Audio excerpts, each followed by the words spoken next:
My name is Emma. I'm 28 years old, and until 3 weeks ago, I thought I knew my mother better than anyone in the world. I grew up as an only child in a cozy 2-story house in suburban Portland, Oregon, where the kitchen window looked out onto a garden my mom tended with the same care she showed everything else in her life. My mother, Margaret, was my best friend, my confidant, my rock in an uncertain world. She worked as a high school English teacher for over 30 years, filling our home with books and stories that fed my imagination since childhood. On Sunday afternoons, we'd sit on the back porch with sweet tea, talking about everything and nothing while watching the rain that seemed to define Oregon's character. Mom always said that stories were the windows to people's souls, and I believed her completely. That's why what happened 3 weeks ago shattered my world in a way I never thought possible. It started on a Tuesday morning that felt like any other. The October air was crisp, carrying the scent of fallen leaves and that particular smell that comes before rain. I was at my small apartment downtown, working from home as a freelance graphic designer, when my phone rang. The caller ID showed St. Vincent Hospital, and my heart immediately began racing. "Miss Thompson, this is Dr. Martinez from St. Vincent's Emergency Department. Your mother, Margaret Thompson, was brought in about an hour ago. She collapsed at the grocery store. You need to come immediately." The drive to the hospital felt like it took forever and no time at all. My hands gripped the steering wheel so tightly my knuckles turned white, and I kept replaying our last conversation from the night before. Mom had called to tell me about a new recipe she wanted to try, something she'd seen on a cooking show. Her voice had been normal, cheerful even. There had been no signs, no warnings that anything was wrong. When I arrived at the hospital, the antiseptic smell hit me like a wall. The fluorescent lights made everything look harsh and unforgiving. Dr. Martinez, a kind-faced man in his 50s, met me in the waiting room. His expression told me everything before he even spoke. "Miss Thompson, I'm sorry to have to tell you this, but your mother suffered a massive heart attack. We did everything we could, but the damage was too extensive. She passed away about 20 minutes ago." The words hit me like a physical blow. The world seemed to tilt sideways, and I had to grip the back of a chair to steady myself. My mother was only 58 years old. She jogged 3 times a week, ate healthy, had regular checkups. How could she just be gone? The next few days passed in a blur of funeral arrangements, condolences, and paperwork. I remember sitting in the funeral home, surrounded by catalogs of caskets and flower arrangements, trying to make decisions about things that seemed impossibly final. The funeral director, a soft-spoken woman named Mrs. Patterson, kept asking me questions I wasn't prepared to answer. "Did your mother have any specific wishes for her service?" she asked gently. I realized with a shock that Mom and I had never talked about death, never discussed what she'd want if something happened to her. We'd talked about everything else, my career, my relationships, her students, her garden, but never about the possibility that she might leave me. "She loved music," I finally said. "She always said that Bach's Air on a G-string was the most beautiful piece ever written." Our small church was packed for the funeral. St. Mark's Episcopal, where Mom had been a member for over 20 years, could barely hold everyone who came to pay their respects. Former students, some now in their 40s with children of their own, colleagues from the 3 different schools where she'd taught, neighbors who remembered her kindness during difficult times. During the service, person after person stood to share memories. Jessica Martinez, now Dr. Martinez, talked about how Mom had encouraged her to pursue medicine when everyone else said a girl from her neighborhood couldn't become a doctor. Tom Bradley, who owned the coffee shop downtown, told how Mom had continued buying coffee from him every morning during the recession, even bringing him books to read during slow periods. Mrs. Chen, and I wondered if she was related to Sarah, though I didn't know about Sarah yet, spoke about how Mom had helped her learn English when she'd first immigrated, staying after school for months to tutor her for free. Each story painted a picture of a woman who'd touched lives in ways I'd never fully understood. Mom had always been humble about her impact on others, but listening to these testimonials, I realized she'd been quietly changing the world, one student, one neighbor, one act of kindness at a time. It should have been comforting, but instead, it made the hole in my heart feel even bigger. How many other people had known sides of my mother that I'd never seen? How many stories were there that I'd never heard? The lawyer, Mr. Davidson, had been Mom's attorney for over 20 years. He was a tall, thin man with silver hair and kind eyes behind wire-rimmed glasses. We met in his office downtown, a place that smelled of old books and leather furniture. I expected the meeting to be straightforward. Mom had always been organized about everything. "Emma," Mr. Davidson said, settling behind his mahogany desk, "I want you to know how sorry I am for your loss. Your mother was a remarkable woman." I nodded, fighting back tears. "Thank you. She spoke of you often. She trusted you completely." He opened a manila folder and pulled out several documents. "Now, regarding your mother's will, I need to explain something that might be unexpected." My stomach clenched. "What do you mean, Mr.?" Davidson adjusted his glasses and looked at me with what I now recognize was deep sympathy. "Emma, your mother's will leaves everything to someone named Sarah Chen. The house, her savings, her possessions, everything goes to this woman." I felt like I'd been slapped. "I'm sorry, what? Who is Sarah Chen? I've never heard that name before." "According to the will, she's described as my daughter Sarah. Emma, this will was updated just 6 months ago. Your mother specifically requested that I not contact you about these changes." The room seemed to spin around me. "That's impossible. I'm her daughter. I'm her only daughter. There has to be some mistake." Mr. Davidson shook his head slowly. "I'm afraid there's no mistake. The will is very clear, and it's been properly witnessed and notarized. I have an address for Sarah Chen here in Portland, along with instructions that she should be contacted immediately upon your mother's death." I stared at the papers in front of me, unable to process what I was hearing. "Mr. Davidson, I don't understand. My mother and I talked every day. We were incredibly close. She would have told me if she had another daughter. This doesn't make any sense." The lawyer leaned forward, his expression sympathetic but firm. "Emma, I know this is shocking. Your mother came to me 6 months ago, very determined to make these changes. She seemed to know exactly what she was doing. She left you a letter, though." With trembling hands, I took the sealed envelope he handed me. My name was written on the front in Mom's familiar handwriting. I tore it open and read, "My dearest Emma, if you're reading this, then I'm gone, and you've learned about Sarah. I know you must be confused and hurt, and I'm sorry for that. There are things about my past that I never told you, secrets I thought I'd buried so deep they'd never surface. But Sarah is my daughter too, and she deserves what I couldn't give her when she was young. Go to my bedroom, to the old oak dresser. In the bottom drawer, behind the false back, you'll find everything you need to understand. I should have told you years ago, but I was afraid. Afraid you'd think less of me. Afraid it would change how you saw our family. You are my pride and joy, Emma. Nothing in that drawer changes how much I love you. But you have a sister, and she needs to know about her family. All my love, Mom." I read the letter 3 times, each word feeling more surreal than the last. My mother, the woman who taught me that honesty was the foundation of all relationships, had been keeping a secret this big? I had a sister? Someone named Sarah Chen who apparently had a better claim to my mother's love than I did? The drive back to Mom's house felt like moving through a nightmare. Everything looked the same. The white picket fence, the rose bushes Mom had planted when I was 10, the blue shutters we'd painted together 2 summers ago. But nothing felt the same. It was like looking at a movie set of my childhood rather than the real thing. I let myself in with the key I'd carried since I was 16, the same key Mom had given me with a speech about responsibility and trust. The house still smelled like Mom's lavender perfume and the vanilla candles she loved. Everything was exactly as she'd left it. A book open on the coffee table, her reading glasses folded on top, a half-finished crossword puzzle on the kitchen counter.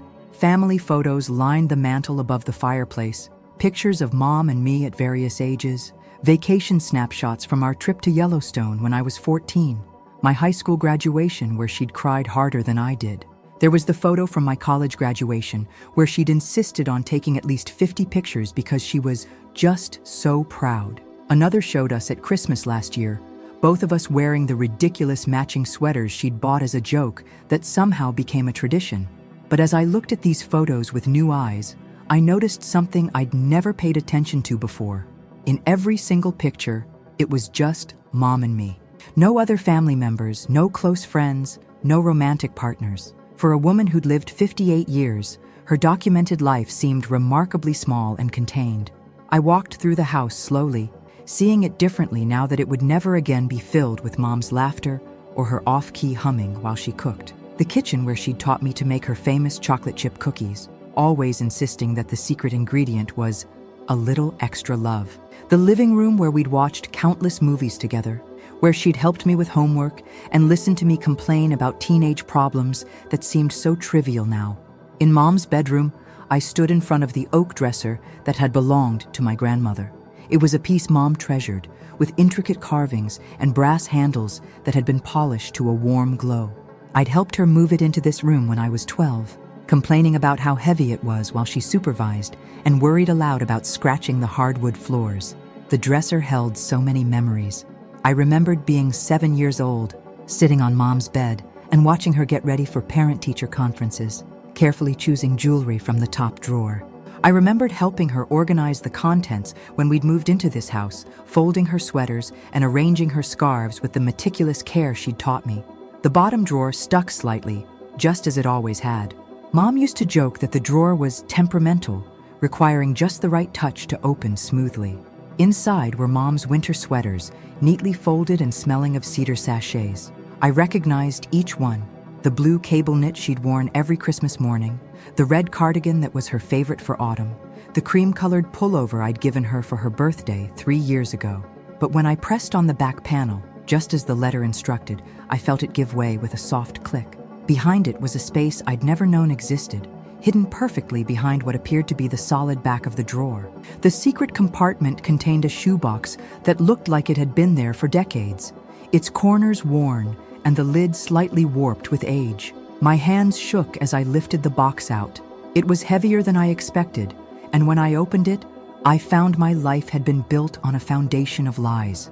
Inside the shoebox were dozens of photographs, letters, and documents that painted a picture of a life I never knew my mother had lived. The photos showed a much younger version of Mom.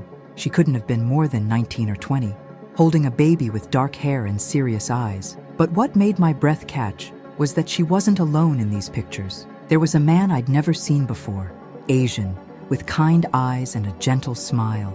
In photo after photo, he and Mom looked happy, completely in love. There were pictures of them at what looked like a wedding ceremony, though Mom was wearing a simple white dress rather than a traditional wedding gown. There were photos of them with the baby, looking like a perfect little family. The baby had to be Sarah. With trembling fingers, I picked up a birth certificate dated March 15th, 1993. Sarah Chen Thompson. Father, David Chen. Mother, Margaret Thompson. Sarah was 2 years older than me, which meant Mom had been pregnant with her when she was just 19. I found letters written in Mom's handwriting, addressed to "My darling David." The paper was yellowed with age, and the ink had faded to a soft blue. The earliest ones were filled with young love and dreams of the future. Mom's handwriting looked different then, more rounded, more optimistic, with little hearts dotting the I's in a way that seemed impossibly young. "David, I can't wait to marry you next spring. I've been looking at wedding dresses, and I found the perfect one. Simple and elegant, just like you said you'd want. I can picture us in that little house we looked at, with the garden where we can teach our children to plant vegetables. I love you so much it sometimes takes my breath away." But as I read chronologically, the tone changed dramatically. The hearts disappeared from the eyes. The handwriting became more hurried, more desperate. There were mentions of David's parents disapproving of their relationship, of cultural differences that seemed insurmountable, of pressure from both families to end things. "David, I know your parents think I'm not good enough for you. I see how they look at me when I come to dinner, like I'm some kind of mistake you'll eventually correct. Maybe they're right. Maybe we're kidding ourselves thinking love is enough. I went to see my parents today, hoping they'd support us. Instead, my father said I was throwing my life away, that I was being naive if I thought David's family would ever truly accept me. He said some things about mixed-race relationships that made me ashamed to be his daughter." One letter, dated just after Sarah's first birthday, made me gasp out loud. "David, I know you think I'm being selfish, but I can't keep living this way. Your parents will never accept me, and my family thinks I've ruined my life. Yesterday, your mother called me directly to tell me that I was destroying your future, that a real Chinese daughter-in-law would understand sacrifice. Sarah deserves better than growing up in the middle of this constant conflict. She deserves parents who can love her without reservation, without family members whispering about her mixed heritage or treating her like she doesn't quite belong anywhere. I've made a decision that I know you'll hate, but I think it's best for everyone. I'm giving Sarah to your sister Linda and her husband Tom. They've been trying to have children for years, and they can give her the stable, loving home she deserves. They can raise her in your culture, teach her Mandarin, give her the identity she deserves. I can't bear to watch her grow up feeling like she doesn't belong anywhere, the way I feel every day now. Please don't try to find me. I'm starting over somewhere new. Tell Sarah someday that I loved her enough to let her go, that every day I carried her was a gift, and that giving her up was the hardest thing I've ever done. I'll love you both forever. Margaret, tears were streaming down my face as I read. The pain in Mom's words was palpable, the agony of a young woman forced to choose between her love and her child's future. I could picture her at 19, holding baby Sarah and making the impossible decision to give her up rather than subject her to a lifetime of not quite fitting in anywhere. There were no more letters after that, but there were other documents that filled in the gaps. Legal papers showing that Mom had signed away her parental rights, allowing David's sister and brother-in-law to adopt Sarah. A private investigator's report dated just last year with photos of a young woman who looked remarkably like Mom, working as a nurse at Portland General Hospital. Sarah had been living in the same city as us for who knows how long. The most shocking discovery came at the bottom of the box, a letter dated just 7 months ago, written in different handwriting. The return address showed Sarah Chen, and it was addressed to my mother. Dear Margaret, I don't know if you remember me, but I'm your daughter Sarah. I was adopted by David and Linda Chen when I was very young. My adoptive parents told me about you when I turned 18, but I wasn't ready to reach out until now. I'm 30 years old now, working as a pediatric nurse here in Portland. I've been thinking about you for years, wondering if you ever thought about me too. I don't want to disrupt your life, but I would love the chance to meet you, to understand why you made the choice you did. I'm not angry. I had a wonderful childhood with the Chens, but I've always felt like there was a piece of me missing. I hope you might be willing to talk. Your daughter, Sarah attached, was a photo of Sarah, and the resemblance to Mom was unmistakable. She had Mom's eyes, the same smile, even the same way of tilting her head slightly when she was thinking. But there was something else. She looked like me too. We were clearly sisters, even though we'd never met. I sat on Mom's bedroom floor, surrounded by the evidence of a life I'd never known existed, trying to process what felt impossible. My mother, the woman who'd raised me to believe in honesty and openness, had been living with this massive secret for my entire life. She'd had another daughter, had given her up, and had reconnected with her in the months before she died. More than that, she'd left everything to Sarah. Not just money or property, but everything. It felt like she was saying that Sarah mattered more, that I was somehow less worthy of her love. I picked up my phone and called my best friend Jessica, who'd known my family since we were kids. Jess, I need to ask you something, and I need you to be completely honest with me. Did you ever suspect that my mom might have had secrets? Like, big secrets? There was a pause. Emma, what's going on? You sound upset. Just, please, did you ever think there was something Mom wasn't telling me? Another pause, longer this time. Emma, your mom was wonderful, but she was also very private about certain things. Sometimes when we talk about the past, she'd get this look in her eyes like she was somewhere else. And she never really talked about her early 20s, you know? Like there was this gap in her story. What do you mean? Well, she had you when she was 30, right? But she never talked about dating anyone, never mentioned any relationships before your dad. And honestly, I always thought it was weird that she never tried to find your father or get child support or anything. My heart stopped. What do you mean, find my father? Emma, you know your parents were never married, right? Your mom always said your father left when she found out she was pregnant. I just assumed. Wait, did you not know this? I felt like the ground was shifting beneath me. Jess, I need to call you back. I hung up and stared at the documents spread around me. All this time, I'd believed that my father had abandoned us, that Mom had been a single mother by circumstance rather than choice. But what if that wasn't true? What if the story of my parentage was as constructed as everything else? I picked up my birth certificate, something I'd seen dozens of times before but never really examined closely. Father, unknown. I'd always assumed that was because Mom didn't want to put his name down, to protect herself or me from his rejection. But what if it was because she literally didn't know? The thought made me sick. What if Mom had been so broken by giving up Sarah that she'd made choices that led to my conception? What if I was the product of a rebound relationship, or worse, a one-night stand that meant nothing to her? I needed answers, and there was only one person who could give them to me. Sarah Chen lived in a small apartment complex in southeast Portland, according to the address in the private investigator's report. I sat in my car outside her building for almost an hour, trying to work up the courage to knock on her door. What do you say to a sister you never knew existed?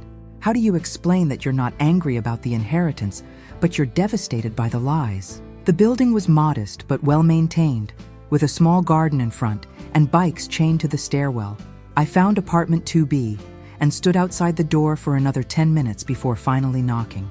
The woman who answered was unmistakably my sister. She was slightly taller than me, with straight black hair and Mom's brown eyes. She was wearing scrubs with cartoon characters on them, and she had the same laugh lines around her eyes that Mom had developed over the years. "Can I help you?" she asked, and even her voice had a familiar quality to it. "Are you Sarah Chen?" "Yes, my name is Emma Thompson. I think we need to talk." The color drained from her face. "Emma? Margaret's other daughter? You knew about me?" She nodded, stepping aside to let me in. "She told me about you. She talked about you all the time, actually. She was so proud of you." Her apartment was small but cozy, filled with plants and photographs of people I didn't recognize. There was a small shrine in one corner with photos of an older Asian couple, and I realized these must be her adoptive parents. "I'm so sorry about Margaret," Sarah said, gesturing for me to sit on her couch. "I loved her so much. I know that might sound strange, since we'd only been back in touch for 6 months, but she felt like the mother I'd always been missing." 6 months, I repeated. "She found you 6 months ago?" "No, I found her. I hired a private investigator last year. I'd been thinking about reaching out for years, but I was scared. When I finally worked up the courage to write to her, she called me the same day she got my letter. She was crying and laughing at the same time." Sarah's eyes filled with tears. "She told me she'd regretted giving me up every day for 30 years. She said she'd been too young and scared to fight for me, but that she'd never stopped loving me." "What did she tell you about me?" "Everything. She talked about you constantly, how smart you were, how creative, how proud she was of your work. She showed me hundreds of pictures of you two together. She said you were the light of her life." I felt tears starting to fall. "Then why did she leave everything to you? Why didn't she tell me about you?" Sarah was quiet for a long moment. "She wanted to tell you, but she was scared. She thought you might hate her for giving me up, for keeping such a big secret. She planned to introduce us gradually, but then she got sick." "Sick?" "She was having chest pains for months, Emma. She went to the doctor and they found blockages in her arteries. She was supposed to have surgery next month." My world tilted again. "She was sick? For months? She made me promise not to tell you. She said she didn't want you to worry, that she'd tell you after the surgery when everything was okay. She was trying to protect you." I put my head in my hands. Even in death, my mother was still keeping secrets, still trying to control information to protect people's feelings. "About the inheritance," Sarah continued softly. "She left everything to me because she said I'd missed out on 30 years of being her daughter. She wanted to make up for all the birthdays and Christmases and graduations she'd missed. But Emma, I don't want her money. I want my sister." I looked up at her. This woman who shared my DNA but was a complete stranger. "I don't know how to do this. I don't know how to have a sister." "Neither do I," she said. "But maybe we can figure it out together." Over the next few weeks, Sarah and I began the delicate process of getting to know each other. We started with coffee dates at a small cafe downtown called The Daily Grind, where Mom used to take me when I was little. The irony wasn't lost on me that we were building our relationship in a place filled with memories of the woman who'd kept us apart. Our first real conversation lasted 4 hours. We talked about everything and nothing, our favorite books, we both loved Jane Austen, our biggest fears, abandonment for both of us, which made heartbreaking sense, our career paths, our relationships. Sarah told me about nursing school, how she'd been drawn to pediatrics because she wanted to help children the way she felt she'd been helped as a child. "I always felt like I had something to prove," she said, stirring sugar into her 3rd cup of coffee. "Like I had to justify the choice my birth mother made to give me up. If I could help other children, Maybe it would make sense of why I couldn't be kept. I felt something similar, I admitted. Like I had to be perfect, so Mom would never regret keeping me. I was terrified of disappointing her, of giving her any reason to think she'd made the wrong choice. We shared childhood stories, and I was struck by how different yet similar our experiences had been. Sarah had grown up in a traditional Chinese-American household, speaking Mandarin at home and English at school, celebrating both American holidays and Chinese festivals. Her adoptive parents had owned a small restaurant, and she'd spent countless hours there doing homework and helping with simple tasks. Linda and Tom were wonderful, she said, pulling out photos on her phone. They never tried to hide the fact that I was adopted. They told me stories about my birth parents, about how young they were and how much they loved me. They made adoption sound like an act of love rather than abandonment. I shared stories about growing up with Mom, our Sunday morning pancake traditions, the way she'd helped me with school projects by turning them into elaborate productions, her terrible singing voice that somehow made every car ride memorable. She sounds exactly like I imagined, Sarah said. When I was little, I used to create this fantasy birth mother in my head. She was kind and smart and would have loved books. Margaret was everything I'd dreamed of and more. But the more we learned, the more questions arose. Sarah's adoptive parents had died in a car accident when she was in college, so she couldn't provide many details about Mom's early life or the circumstances around the adoption. What she did know painted a picture of a young woman who'd been deeply in love, but ultimately overwhelmed by circumstances beyond her control. David was a good man, Sarah told me during one of our coffee meetings 3 weeks after we'd first met. My adoptive parents always spoke well of him.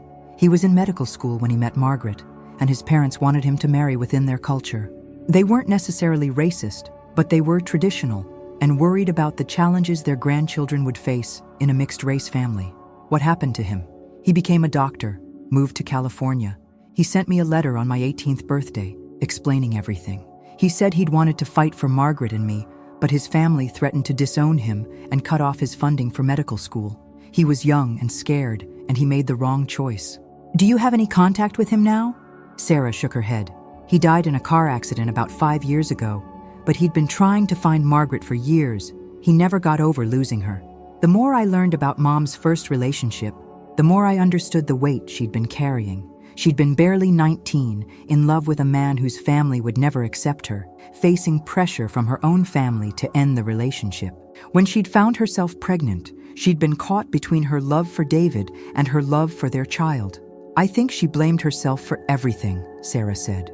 For not being strong enough to fight David's family, for not being able to provide the kind of life she thought I deserved, for not being the kind of person who could make an impossible situation work. But I still didn't know the truth about my own father, and that question haunted me more with each passing day. Mom's letter had mentioned things about her past that she'd never told me, secrets buried so deep she thought they'd never surface. If she'd kept Sarah's existence hidden for 30 years, what else might she have been hiding? It was Sarah who suggested we go through Mom's things more thoroughly. There might be more letters, more documents that could help us understand, she said. Maybe something about your father, too. We spent a Saturday afternoon going through every drawer, every closet, every box in Mom's house. It felt invasive, like we were violating her privacy, but we needed answers. Sarah approached the task with the systematic efficiency of a nurse, carefully cataloging everything we found, while I struggled with the emotional weight of seeing Mom's entire life laid out in boxes and folders. In Mom's bedroom closet, behind a row of winter coats, we found a filing cabinet I'd never noticed before. It contained years of financial records, tax returns, insurance policies, the mundane paperwork of adult life. But at the bottom of the bottom drawer, we found a manila envelope labeled Important Documents in Mom's careful handwriting. Inside were both of our birth certificates, Sarah's adoption papers, and several legal documents I didn't recognize. There was also a small address book, worn with age, and a bundle of letters tied with a faded blue ribbon. In the attic, behind a stack of Christmas decorations that hadn't been used in years, we found another box. This one was labeled Emma in Mom's handwriting, and it contained documents and photos related to my early childhood. Among the papers was a letter I'd never seen before, written in Mom's hand but never sent. It was addressed to someone named Michael Williams, and it was dated just after my birth. The envelope was sealed but never mailed, and my name was written on the back in Mom's handwriting, along with the words, "For when she's ready to know." Dear Michael, I know you said you didn't want to be involved, but I had to let you know that Emma was born on September 12th. She's healthy and beautiful, and she has your eyes. I'm not writing this to ask for anything. I know you have your own life, your own family, but I wanted you to know that she exists, that she's part of you. I won't contact you again. I'll raise her on my own, just like I promised. But someday, when she's older, she might want to know about her father. I hope you'll be willing to meet her then. Margaret. The letter was never sent, but there was an address at the top. Michael Williams, 1247 Oak Street, Portland, Oregon. I stared at the letter, my hands shaking. I have a father. His name is Michael Williams, and he lives in Portland. Sarah read over my shoulder. Emma, this was written almost 30 years ago. He might not live there anymore. But he might. He might still be there. I drove to Oak Street that same afternoon, my heart pounding so hard I thought it might explode. The address led to a small craftsman-style house in a neighborhood I'd driven through countless times. There was a well-maintained garden in front, and the mailbox that read, Williams. I sat in my car for 20 minutes, staring at the house. Through the front window, I could see a man watching television. He was older, probably in his late 50s, with graying hair and what looked like kind eyes. Finally, I worked up the courage to knock on the door. The man who answered was definitely the right age to be my father. He was tall, with blue eyes that looked remarkably like mine, and he had the same dimple in his chin that I'd inherited. "Can I help you?" he asked. "Are you Michael Williams?" "Yes." "Did you know Margaret Thompson?" The change in his expression was immediate and dramatic. His face went pale, and he gripped the doorframe for support. "Oh my God," he whispered. "You're Emma. You know who I am? I've been waiting for you to find me for 28 years. Michael invited me in, and what I learned over the next 2 hours changed everything I thought I knew about my origin story. My father wasn't some random man who'd abandoned us. He was a married man who'd had an affair with my mother, and he'd been carrying the guilt of that choice for 3 decades. I was married, he told me, his voice thick with emotion. I had 2 young sons. Margaret was their teacher, and we started talking at parent-teacher conferences. She was so intelligent, so passionate about literature. We became friends, and then it became more, I finished. He nodded. It was wrong. I knew it was wrong, but I was in a bad place in my marriage. My wife and I were growing apart, and Margaret made me feel alive again. We had an affair that lasted about 3 months. What happened when you found out she was pregnant? I panicked. I was a coward, Emma. I told Margaret that I couldn't leave my family, that I couldn't acknowledge you publicly. I offered to pay child support, to help financially, but she said she'd rather do it alone than have you grow up knowing your father was ashamed of her. Tears were streaming down his face. I've regretted that decision every day since. I wanted to be part of your life, but Margaret wouldn't let me. She said it was all or nothing. Either I left my wife and acknowledged you as my daughter, or I stayed out of your life completely. Did you ever think about leaving your wife? Every day. But my boys needed me, and I was afraid of the scandal. I was a bank manager, respected in the community. I was selfish and scared. What about now? Are you still married? He shook his head. My wife died of cancer 5 years ago. My sons are grown, with families of their own. They know about you, Emma. I told them years ago. They've always wanted to meet you. I felt like I was drowning in revelations. I have brothers, half-brothers. James is 32 and Robert is 30. They're good men, Emma. They've been angry with me for years for not fighting harder to be part of your life. Michael showed me photos of his sons, and I could see the family resemblance. James looked more like him, while Robert had features that reminded me of myself. Why didn't you ever try to contact me directly? I asked. I tried several times, but Margaret always intercepted my attempts. She was protecting you, Emma. She didn't want you to grow up feeling like you were the product of something shameful. But I did grow up feeling that way. I grew up thinking my father didn't want me. I wanted you, he said, his voice breaking. I wanted you so much. I have a savings account with your name on it that I've been adding to for 28 years. I have birthday cards I wrote, but never sent. I have a whole box of things I bought for you over the years. The next few hours passed in a blur of stories, explanations, and emotions. Michael told me about my half-brothers, about his career, about the divorce he'd gone through 10 years after I was born, when his marriage finally fell apart completely. "I never stopped thinking about you," he said. "When Margaret died, I thought about reaching out, but I wasn't sure if you even knew I existed." "I didn't, not really. I knew Mom had been with someone, but she always made it sound like he'd abandoned us. She was protecting me as much as she was protecting you. If the truth had come out back then, it would have destroyed several families." I understood, intellectually, why Mom had made the choices she had, but emotionally, I felt betrayed all over again. Another secret, another lie, designed to protect me from a truth she thought I couldn't handle. "I want to meet my brothers," I said finally. Michael's face lit up with joy. "They want to meet you too. Can I call them?" That evening, I found myself sitting in a restaurant across from two men who shared my DNA but were complete strangers. James was a teacher like Mom had been, and Robert was an engineer. They were both married with children, and they welcomed me with an openness that took my breath away. "We've been waiting for this day for years," James told me. "Dad told us about you when we were teenagers. We used to drive by your mom's house sometimes, hoping to catch a glimpse of you. We wanted to approach you," Robert added. "But Dad said we had to respect your mom's wishes. She was trying to protect you." "From what?" "From the judgment of people who would have seen you as the product of an affair," James said.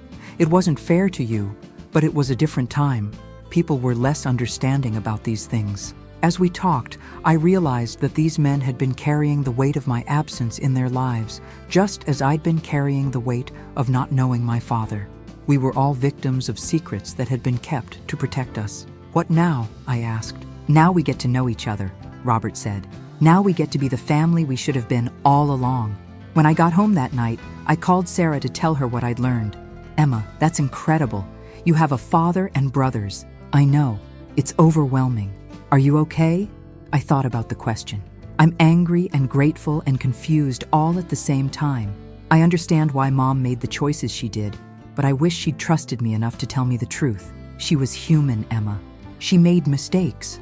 I know.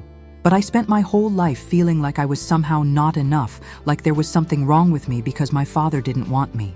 If I'd known the truth, would it have changed anything? I don't know. Maybe. Maybe I would have felt more complete, more like I belonged somewhere. "You belong with me," Sarah said softly.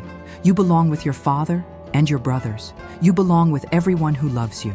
The next few months were a whirlwind of getting to know family members I'd never known existed. Sarah and I developed a routine of having dinner together every Tuesday, slowly building the sister relationship we'd missed out on. My father and I met for coffee every Sunday morning, carefully reconstructing the father-daughter bond that should have been there all along. My half-brothers integrated me into their lives with surprising ease. James invited me to his daughter's birthday party, and I met my niece for the first time. Robert asked me to be his son's godmother, an honor that moved me to tears. I was suddenly part of a large, loving family that had been missing me as much as I'd been missing them. But despite all the joy of these new relationships, I was still struggling with anger toward my mother. I loved her. I missed her desperately, but I felt betrayed by the lies she'd told and the secrets she'd kept. How could the woman who taught me the importance of honesty have built our entire relationship on deception? It was Sarah who helped me understand.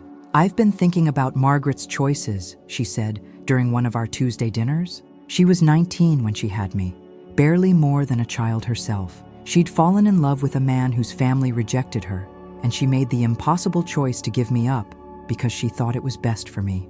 That doesn't excuse the lies." "No, but it explains them. She was young and traumatized and trying to build a life from the pieces of her broken dreams. When she met your father, she was probably still grieving the loss of David and the life she'd thought she'd have with him. So she had an affair with a married man. She made a mistake, a human, understandable mistake. And when she found out she was pregnant with you, she chose to protect you from the shame and complications that would have come with the truth by lying to me for my entire life, by giving you a childhood free from the burden of adult mistakes. Emma, you grew up knowing you were loved unconditionally. You never had to worry about being the cause of someone else's divorce or wonder if your father's other family resented you.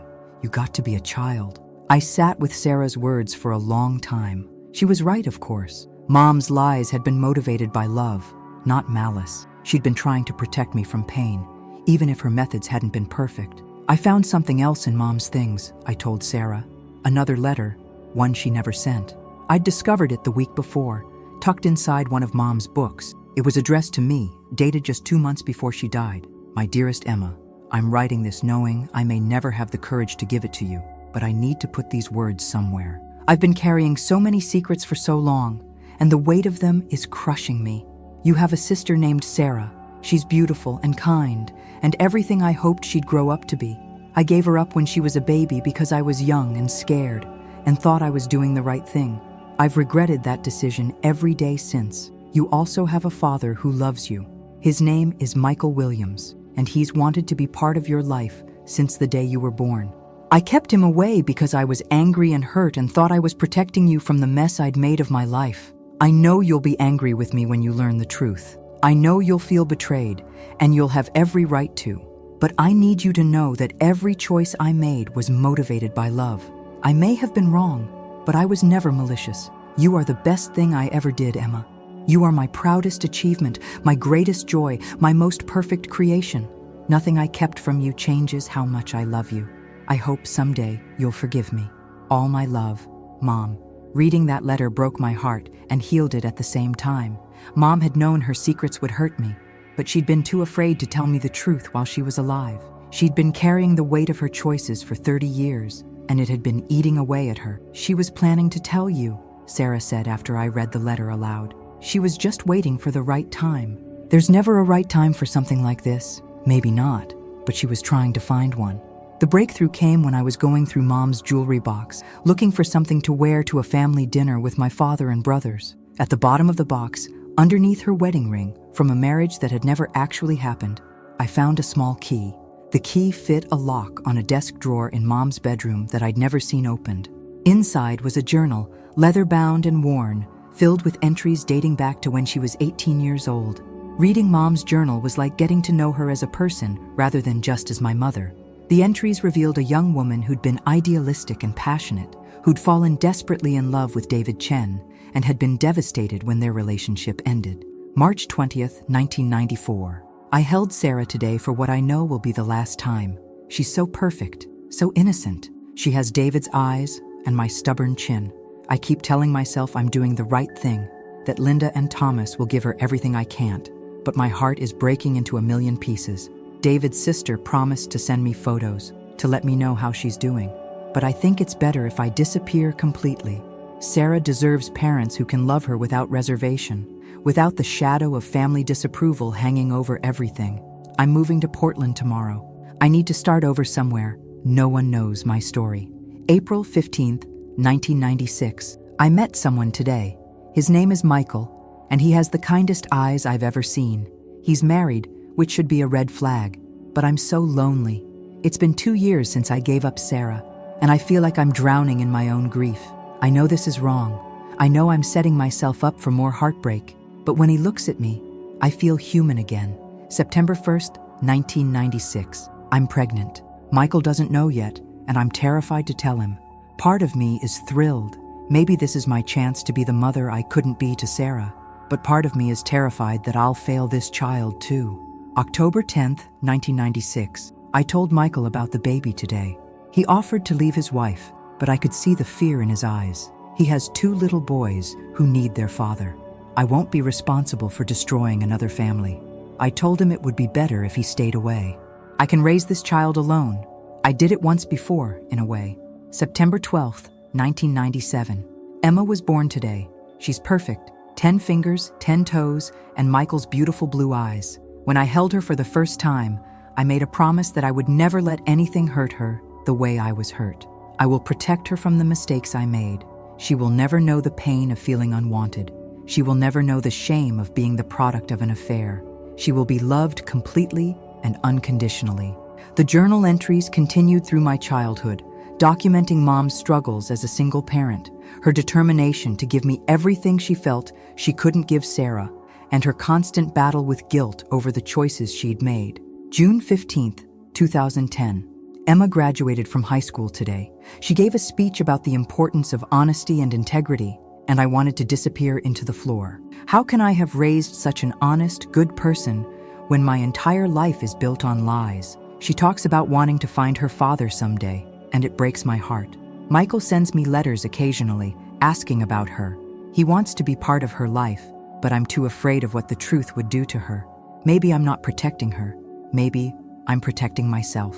November 3rd, 2023, Sarah found me. After 30 years, my daughter found me.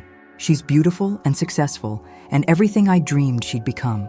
She's a nurse, helping children, just like I always hoped she would. She says she's not angry about me giving her up. She says she understands.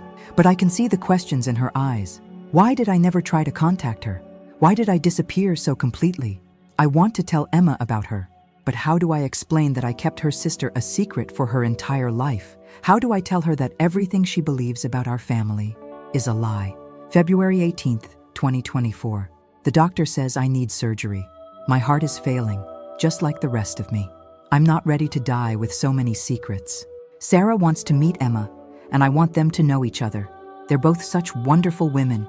They deserve to have each other, but I'm running out of time and courage. The final entry was dated just 1 week before Mom died, September 15th, 2024. I updated my will today. I know Emma will be hurt, but Sarah needs to know she was wanted.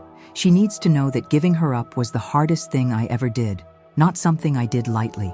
I'm leaving Emma a letter that will lead her to the truth. Maybe it's cowardly to wait until I'm gone to tell her everything, but I can't bear to see the disappointment in her eyes. She thinks I'm perfect, and I don't want to shatter that illusion while I'm alive to see the pieces fall. I hope someday they'll both forgive me. I hope they'll understand that every choice I made was motivated by love, even if it was misguided love. I love them both so much. Reading those final words, I finally understood. Mom hadn't kept secrets to hurt me or because she didn't trust me. She'd kept them because she was human, flawed, and trying to navigate impossible situations with limited wisdom and endless love. She'd been a 19-year-old girl, forced to give up her first child, then a young woman who'd made the mistake of falling for a married man. She'd spent the rest of her life trying to make up for those early choices, trying to protect the people she loved from the consequences of her mistakes. I called Sarah that night, tears streaming down my face. I found Mom's journal, I told her. I understand now. Understand what? Why she did everything. She wasn't trying to hurt us. She was trying to save us. We talked for hours that night, sharing passages from the journal, crying together over the pain Mom had carried for so long. We talked about forgiveness, not just forgiving Mom, but forgiving ourselves for being angry with her. The next Sunday, I met my father for our usual coffee date, but this time I brought the journal. I want you to read something, I said, showing him the entries about their relationship. Michael read with tears in his eyes, his hands shaking as he turned the pages. She loved you, I said. Even after everything, she loved you. And she protected you, even when it would have been easier to paint you as the villain. I don't deserve that, he whispered. Maybe not, but she gave it to you anyway. Just like she protected me by never telling me you were married when I was conceived. She could have made me hate you, but instead, she made me believe you just weren't ready to be a father. Emma, I'm so sorry. I know you are, and I forgive you. We were all doing the best we could with impossible situations. Over the following weeks, I shared parts of Mom's journal with my half-brothers, helping them understand the woman who'd kept their father's secret for so many years. I shared it with Sarah, showing her the depth of Mom's love and regret over giving her up. But most importantly, I used it to make peace with my own anger.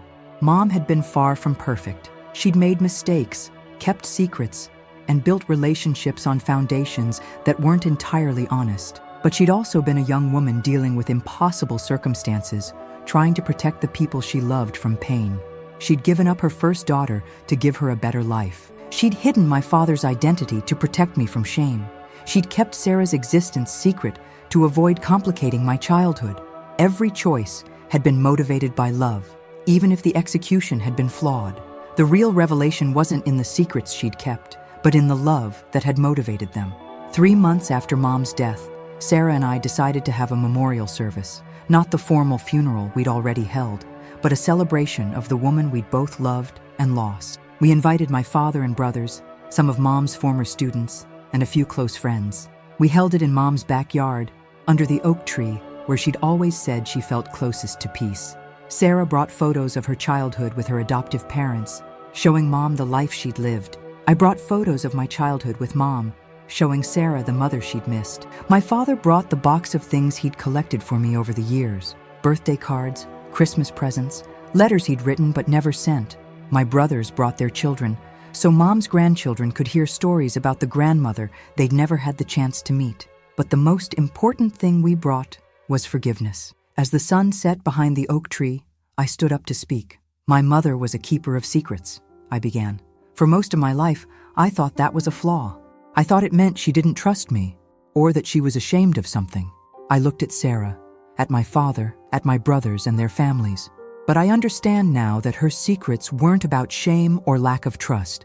They were about love. She kept secrets to protect people, to shield them from pain, to give them the chance to live without the burden of other people's mistakes. She wasn't perfect. She made choices that hurt people, including the people she was trying to protect. But she was human, and she was doing the best she could with the tools she had. The drawer of truth that I opened after she died wasn't just full of secrets. It was full of love. Love that had been hidden to protect us. Love that had been sacrificed to give us better lives. Love that had been carried in silence for 30 years. Today, we're not just mourning my mother's death. We're celebrating the love that brought us all together, even if it took her death for us to find each other. Sarah stood up and took my hand. Margaret gave me life twice, she said. Once when she gave birth to me, and again when she gave me up so I could have the family I needed. And then she gave me life a third time when she brought Emma back into my world. My father stood next, his voice thick with emotion. Margaret taught me about sacrifice and forgiveness. She could have destroyed my family with the truth, but instead, she protected all of us. She taught me that love sometimes means letting go. As the memorial service ended and our gathered family began to clean up, I found myself alone in Mom's kitchen, looking out the window at the garden she'd tended so carefully. Sarah appeared beside me, and we stood together in comfortable silence. "Do you think she would be happy?" I asked, "seeing all of us together like this?" "I think she'd be proud," Sarah said. "I think she'd be relieved that her secrets finally brought people together instead of keeping them apart. I miss her." "So do I. But Emma, we have each other now. We have Dad and James and Robert and all the family we never knew we had. Her secrets might have kept us apart while she was alive, but they brought us together after she was gone." I thought about the inheritance that had started this whole journey. Sarah inheriting everything while I got nothing. At the time, it had felt like the ultimate rejection, proof that I'd meant less to Mom than the daughter she'd given up. Now, I understood that Mom had been trying to balance a lifetime of regret. She'd given Sarah up to give her a better life, then spent 30 years wondering if she'd made the right choice. The inheritance was her way of saying, "I'm sorry, and I never stopped loving you, and you deserved better from me." But what she'd really given us was each other. "Sarah," I said, "I want to split the inheritance with you. Half and half." She shook her head. "Emma, your mom left it to me for a reason. She left it to you because she felt guilty. But we're sisters, and sisters share things." "Are you sure?" "I'm positive. Besides, what am I going to do with a house this big? You're the one who actually knows how to take care of plants." We laughed, and it felt good to laugh in the house where I'd grown up, surrounded by the memories of the woman who'd shaped us both. 6 months later, Sarah moved into Mom's house, and I moved into the apartment above the garage that we'd converted into a small studio. We were learning to be sisters, sharing Sunday dinners and holiday traditions, building the relationship we'd missed out on for 30 years. My father and I continued our weekly coffee dates, slowly building the father-daughter relationship we should have had all along. My brothers included me in family gatherings, and I finally had the extended family I'd always wanted. But most importantly, I made peace with my mother's memory. The drawer of truth had indeed changed everything, but not in the way I'd expected. It hadn't just revealed secrets, it had revealed love. Love that had been hidden, love that had been sacrificed, love that had been carried in silence for decades. Mom's secrets had been her way of protecting the people she cared about, even when that protection came at great personal cost. She'd lived with the weight of her choices for 30 years, never knowing if she'd done the right thing, never able to share the burden with anyone else. In the end, her drawer of truth hadn't just been about the secrets she'd kept. It had been about the love that had motivated every choice, every lie, every sacrifice. And that love, finally revealed, had brought together a family that might never have existed otherwise. I kept Mom's journal, and sometimes I read it when I miss her. But I also added my own entries, documenting the relationships that grew from the seeds she'd planted with her secrets. I wrote about getting to know Sarah, about building a relationship with my father, about the joy of having brothers and nieces and nephews. I wrote about forgiveness and understanding and the complicated nature of love. And sometimes, when I'm sitting in Mom's garden under the oak tree she loved so much, I write letters to her. Letters telling her that her secrets didn't destroy us, they brought us together. Letters telling her that we understand why she made the choices she did. Letters telling her that we forgive her, and more importantly, that we love her. The drawer of truth had contained more than secrets.